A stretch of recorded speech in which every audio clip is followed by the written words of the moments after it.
Mucha gente está preocupada, y legítimamente, sobre todo los muy jóvenes, porque pues, no saben a qué dedicarse, pero además no saben si se van a poder dedicar a lo que se quieren dedicar. Hay una idea que proviene de lo tradicional, ¿no? Si tú nacías campesino, tus posibilidades de hacer otra cosa que ser labrador eran muy escasas. Muy escasas. Si nacías en una familia de mineros, hasta hace muy poco, aquí mismo en Asturias, si tú nacías en un pueblo minero, familia de mineros, 90% de las probabilidades era que fueras minero. Luego cambiaron las cosas, ya puedes tener tu carrera, ¿no? Entonces, te recibes de abogado a los 23 añitos, 24 añitos, y luego eres abogado hasta te jubilas de abogado, o de ingeniero de minas, o de contable, de ingeniero electrónico. Es lo que vas a hacer toda la vida. Y nos encontramos ante el problema de que es muy difícil ya que esto ocurra, o cada vez, no es muy difícil, pero cada vez es más infrecuente. Cada vez más ocurre que tú estudiaste una cosa y te dedicas a otra. Durante un tiempo, luego te dedicas también a otra, y luego más adelante ya te dedicas a otra. El hecho mismo también de que vivamos más tiempo y que tengamos mayores expectativas de supervivencia, lo recuerdo siempre. Mi abuela a mi edad era una anciana, condiciones pues hombre precarias de salud incluso, ¿no? El hecho mismo de que tenemos una vida más prolongada y de mayor calidad, es decir, que nos permite vivir y hacer proyectos a los 75 años, también implica que hacer lo mismo todo el tiempo es aburrido, incluso. Entonces,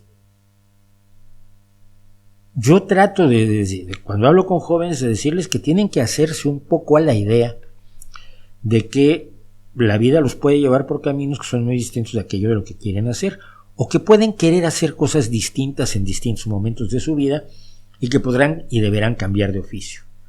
Y entonces uno de los ejemplos que uso yo para esto, porque me parece relevante, son los oficios del pasado. Algunos oficios del pasado lejano que hoy nadie se propondría. Ser pregonero. Yo voy a ser pregonero. Entonces el rey proclama tal cosa y yo voy de pueblo en pueblo con mi campanota. Esto creo que era en el Reino Unido donde se hacía sobre todo. Con mi campanota convoco a la población y leo el manifiesto del rey, y luego me voy a otro pueblo y hago sonar la campanota y vuelvo a leer el manifiesto. Porque claro, como no había internet, ni teléfono, ni radio, ni televisión, ni periódicos, pues el pregonero informaba a la gente lo que había decidido el rey. Les vamos a subir los impuestos. Además así insultaban al pregonero y no al rey.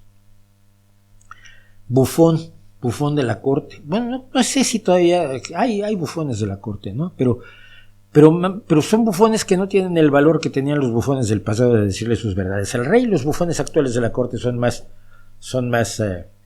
amables con los tiranos monarcas autoritarios y narcisistas.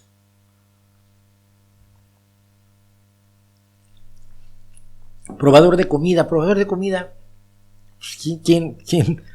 Probablemente Putin tiene probador de comida ese. Mira, los tiranos así muy chiflados como los Berdimudejadov en Turkmenistán. Me sé el apellido, Berdimudejadov. Lukashenko, que parece muy malito. No lo vamos a echar de menos. Como decía Mark Twain, yo nunca le he deseado la muerte a nadie, pero he leído algunas esquelas con enorme placer. Sereno. Los serenos antes eran los que encendían las farolas de gas, y luego aquí en España tenían las llaves de todos los portales. Entonces tú llegabas tarde y el que te abría la puerta del zaguán o del portal era el sereno. Hay variantes de comercio de bienes que ya han desaparecido, ¿no? Por ejemplo, tiendas de alquiler de vídeos. Creo que quedaba un Blockbuster que hace poco cerró.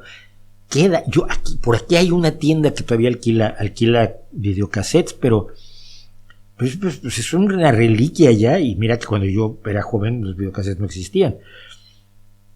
Vendedores de periódicos, todavía hay kioscos que venden periódicos y revistas, cada vez en condiciones más precarias aquí en España. Pero el vendedor de periódicos, el niño que va por la calle vendiendo el periódico, o el joven o el mayor, pues usaban muchos niños todavía en México los voceadores les llamábamos, que iban vendiéndote el periódico, pues ya no existen, ¿no? Los lecheros, cuando yo era pequeño había lechero, te dejaba la leche en la puerta de la casa todos los días, y tú todas las noches dejabas el cestito de metal con las botellas de leche vacías para que las intercambiara. Mi madre las lavaba, las botellas de leche, no sabía que de todos modos en la fábrica las iban a volver a leer, pero a ella le parecía como que lo más digno para una persona de la clase media baja muy bien educada fuera lavar las botellas de la leche cuando la habíamos consumido para que el lechero no encontrara restos de leche en las botellas. Bien bonito. Variantes de oficios como actor de radio. Yo todavía fui actor de radio, fue en 1985, 87, 88, sí. En Radio Querétaro hicimos hicimos una historia de Querétaro en forma de radionovela, y a mí me tocó hacer de obispo en una de estas. Pero también hay oficios que tenían una exigencia de formación y que existieron hasta relativamente hace poco. Y piensen esto, hay gente que se formó para esto. Es más, mi caso yo tengo un ejemplo que me parece relevante en este sentido. Cuando yo fui nombrado corresponsal de Excelsior en Querétaro, fui un pésimo corresponsal, porque además el que ya estaba como corresponsal no le gustó que le pusieran a otro, entonces me hacía la vida imposible. No me hacía la vida imposible, porque un tipo que conocía a todo el mundo, entonces a mí no me llegaban las noticias, ¿no? Todas se las tragaba él. ¿Cómo me ponen otro corresponsal? Muy desagradable el tío. Pero, pues, con las cosas de cultura, sí que él no le hacía mucho a la cultura. Las cosas de cultura sí las hacía yo. Entonces, para poder mandar mis notas a Excelsior, tenía yo que usar el telex o teletipo del gobierno de Querétaro, de la oficina de prensa del gobierno de Querétaro. Entonces yo iba con mi nota escrita a máquina, ¿no? Y ya tenía ordenador, pero no tenía impresora. Mis notas todavía iban escritas a máquina. La ponías y picabas una tira de papel que se perforaba con tu nota para el teletipo, y luego marcabas el teléfono del teletipo del periódico y hacías pasar tu cinta perforada, y del otro lado el teletipo del periódico volvía a escribir la nota. Esto es la prehistoria, niños. Y esto te lo hacía la gente de prensa del gobierno del estado, pero yo traté de aprender el telex, de aprender a usar el telex, hombre, por la independencia que te da el dominar una tecnología determinada para no depender de otras personas. 2 semanas después de que ya había yo mandado mis primeras notas en telex y que ya controlaba yo todo lo que era los detalles de cómo se pide, cómo se anuncia el principio y fin de la nota, toda la tecnología que era el teletipo o telex, a las 2 semanas el periódico y la oficina de gobierno del estado de Querétaro pusieron faxes. Y los 3 meses que yo me dediqué a aprender a usar el telex valieron para pura sombrilla. Y lo mismo les pasó a los telefonistas. Había operadoras telefonistas antes que conectaban físicamente un teléfono con otro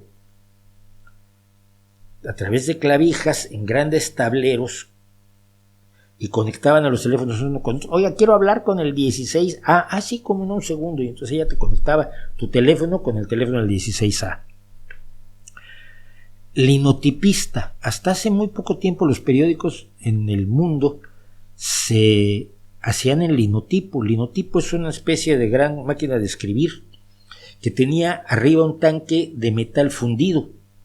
Y tú escribías y se iban formando los tipos de metal fundido y enfriándose para sacar cada línea o cada grupo o cada bloque de cada noticia del periódico, cada columna, cada artículo. Todo lo que salía impreso se imprimía en estos tipos en estos tipos metálicos. No eran tipos móviles, que se generaba el bloque de texto completo de metal fundido. Una vez que se imprimía el periódico, el metal volvía al tanque de metal fundido de arriba de los linotipos. Excelsior fue el último periódico que usó linotipos.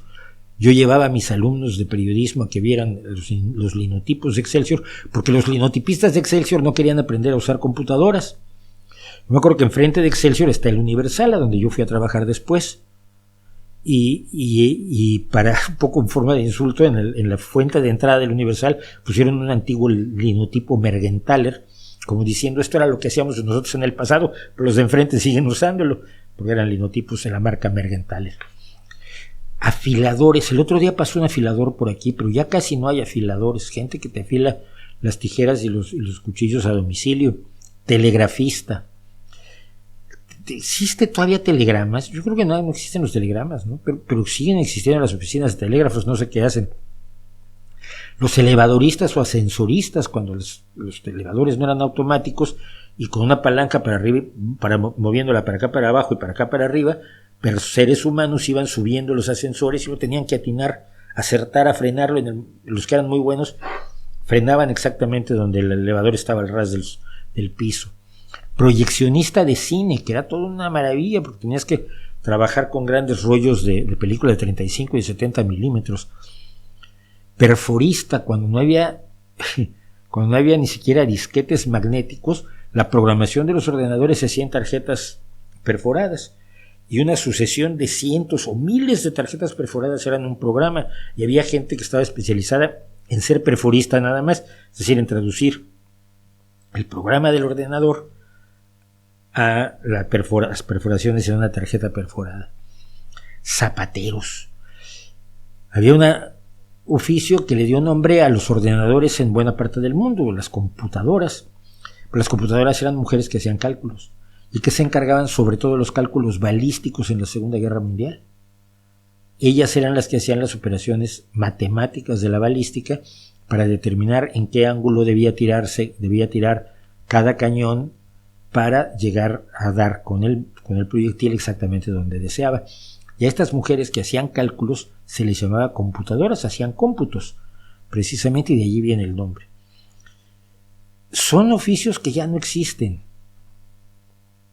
Los oficios que yo he hecho, productor de vídeo, productor de espectáculos audiovisuales o controlados por computadora, traductor apoyado en sistemas de memoria de traducción. Todo lo que estoy haciendo ahora no existía cuando yo era joven. No me podía yo plantear ser programador de videojuegos, no había videojuegos. El primer videojuego ya tenía yo más de 20 años cuando jugué con mi primer Pong, ¿no? Que eran 2 rayitas y un cuadradito que hacía de pelota de ping-pong. Ese fue el primer videojuego que yo jugué, imagínense. Yo quiero ser community manager. ¿Qué es eso? No existían los ordenadores, no existía internet. Yo entro en internet, yo entro en las redes de ordenadores en el 94. Mucha gente de mi edad jamás entró o entró tardíamente. ¿Cuál es el mensaje detrás de todo esto? Aparte de lo divertido que es acordarse de aquellos oficios. El futuro va a ser distinto del hoy, sobre todo para los que son muy jóvenes. El futuro va a ser distinto. Y no sabemos cómo va a ser, no tenemos ni la más remota idea. Todos los que han tratado de predecir el futuro han fallado espectacularmente.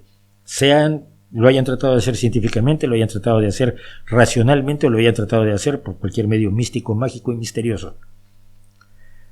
No sabemos. Sabemos que va a ser distinto, sabemos que el cambio continúa. Y yo creo que es muy importante, aparte de prepararte para hacer lo que quieres, por si lo puedes hacer toda tu vida, finalmente hay cosas que puedes hacer toda la vida sin que te las paguen, como yo tocar la guitarra. Aparte de prepararte para hacer lo que quieres o para hacer lo que te pueda permita una vida como la quieres tener, prepárate para el cambio. Porque es lo único que tienes seguro. Todo lo demás, tu oficio que tanto te gusta, igual desaparece mañana, o mañana te apasiona un oficio que nunca se te había ocurrido. Mira, yo quiero ser youtuber. Así que, por favor, preocuparnos por disfrutar, vivir y aprovechar el cambio y no tenerle miedo, que sigue siendo el oficio de muchas personas que no tienen otra cosa mejor que hacer y que viven no solo temiéndole al cambio, sino vendiéndole el miedo al cambio a los demás. Y allí está también el miedo a la inteligencia artificial, que como todo el mundo sabe, es artificial.